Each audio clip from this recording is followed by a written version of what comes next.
वाह, बहुत ही खूबसूरत मंजर है और जब बर्फ़ गिरती है तो देखने के लायक होती है। लेकिन इसकी एक और साइड भी है, आइए आपको दिखाते हैं।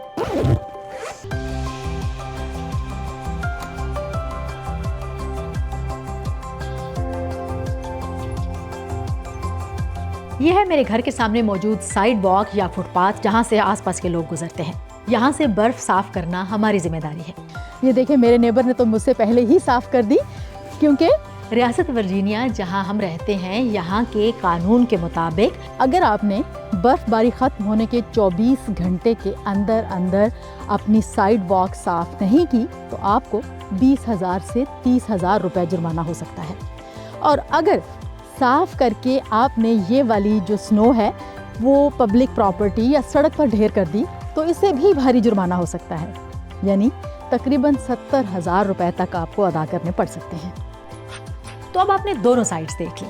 अब अमेरिका से जब आपके दोस्त बर्फबारी की खूबसूरत तस्वीर आपको भेजेंगे तो आपको पता होगा कि इसके पीछे की हकीकत क्या है।